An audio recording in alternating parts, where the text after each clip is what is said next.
tempête. Ici on est vite tenté. On veut finir du bon côté de la vie teintée. Ah ouais, je sais que t'as envie de tâter les fonds et les formes pourvu que ça vide ta tête. Ah ouais, ici on est vite tenté. Yo tout le monde, c'est Floreptile. Aujourd'hui, petite vidéo, vous avez été nombreux à me la demander. Donc aujourd'hui, petite vidéo sur le varan des savanes, donc Varanus exanthematicus. Donc là j'étais en train de le peser tout ça. Et puis je me suis dit tiens je vais faire une petite vidéo. Donc là je vais le sortir. Je mets un gant. Parce que comme vous allez le voir, il va pas être très content que je le manipule.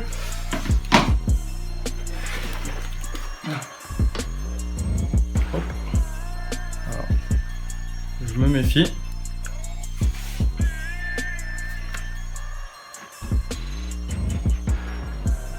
Regarde si je mets ma main.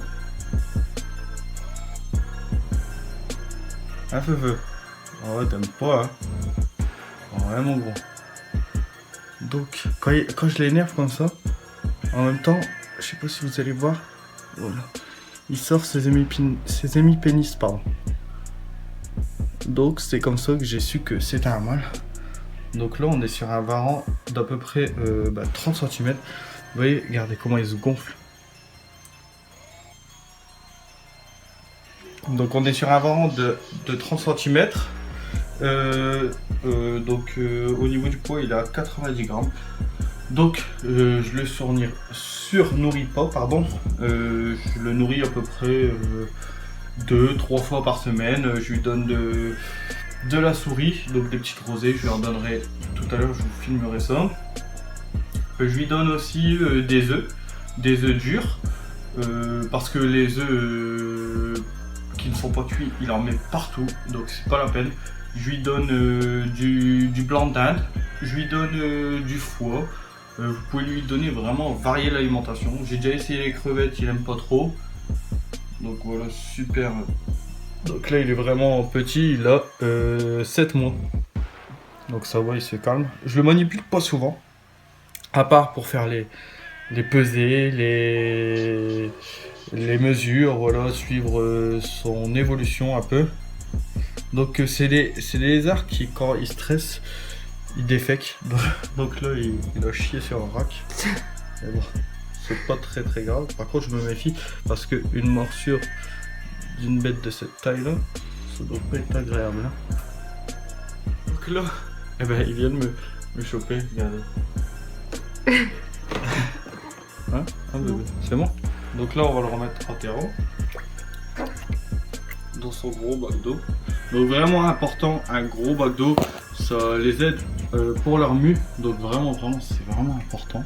J'insiste là-dessus, gros bac d'eau. Bien sûr j'ai mis une pierre pour qu'il puisse sortir parce qu'il est un peu pas très fut, alors j'ai peur qu'il se noie.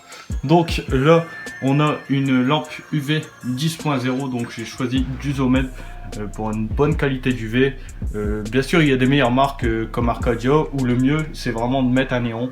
Là pour l'instant il est juvénile, ça lui va très bien, et par la suite il aura un néon. Ensuite donc on a des branches pour qu'il puisse monter.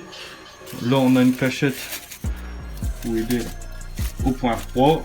Donc voilà, vraiment mettez beaucoup de substrat, mettez une bonne épaisseur pour qu'il puisse creuser, parce que c'est des animaux qui aiment bien s'enfouir, qui aiment bien creuser. Dans la nature ils creusent beaucoup, donc vraiment super important, mettez pas mal de substrat. J'ai mis des branches, c'est plus pour le côté esthétique que pour l'utilité, parce que vraiment ils montent pas dessus du tout. Là on a son petit Bouddha, donc je pense que c'est son meilleur ami, et il est tout le temps derrière son dos, donc il se met derrière le Bouddha, ça lui permet de se cacher un peu en hauteur. Là on a une plaque d'ardoise qui garde la chaleur, donc au niveau du point chaud. Bon, je l'ai mal remise, voilà. Là on a une petite cachette, il n'y va pas très souvent, mais voilà, je préfère avoir beaucoup de cachettes dans ce terrain parce que c'est un animal qui stresse quand même pas mal, donc je préfère mettre plusieurs cachettes que ne pas en mettre assez.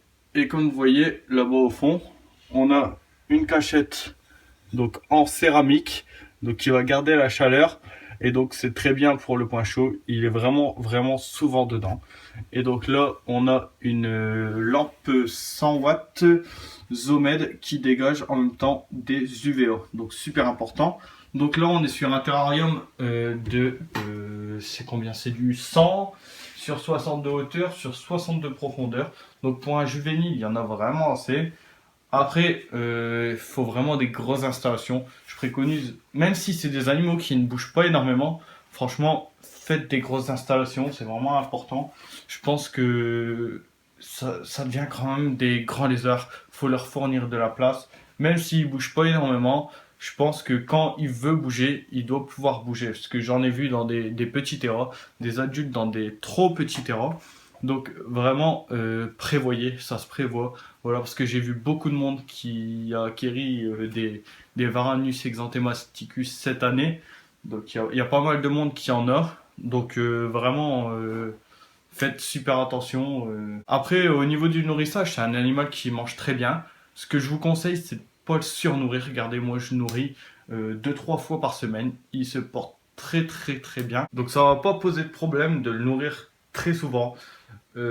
Par contre, ces animaux qui ne bougent pas énormément, si vous en avez chez vous, je pense que vous avez remarqué, ça bouge pas des masses. Donc si vous le nourrissez trop tous les jours, il va pas éliminer et donc il y a de la graisse qui va se former et en fait voilà, ça va être une boule de graisse qui va gonfler et c'est pas bon pour la santé de votre animal. C'est un animal qui vivra beaucoup moins longtemps parce que voilà, c'est comme nous, il peut avoir des problèmes liés au poids, liés à la graisse. Donc vraiment faire attention à la santé de votre animal et donc faire attention sur ce point-là. Parce que moi, personnellement, je lui donne du rongeur. Je vais lui donner peut-être, on va dire, 1 à 2 fois dans le mois quelques rongeurs, donc des petites sauteuses, vraiment les plus petites sauteuses. Je vous conseille pas de donner plus que ça dans un mois parce que c'est vachement gras.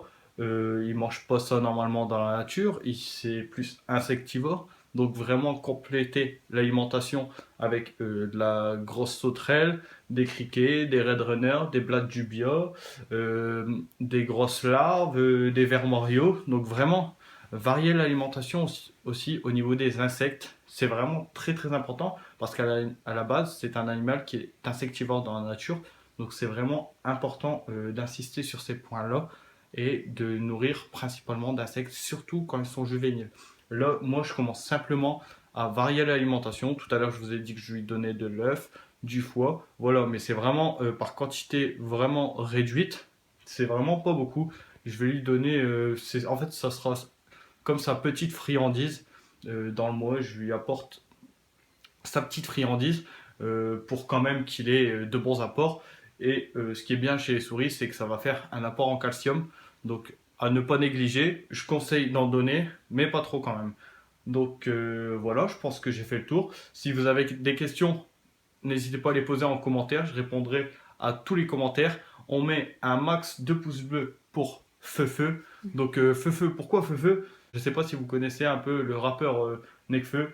Et voilà, je trouve en fait mon varan, il a un caractère de feu. Il a vraiment un sale caractère. Et c'est pour ça qu'il s'appelle Feufeu. Donc je vous demande un maximum de likes pour Feufeu. On se retrouve pour une prochaine vidéo. Salut, ciao les amis.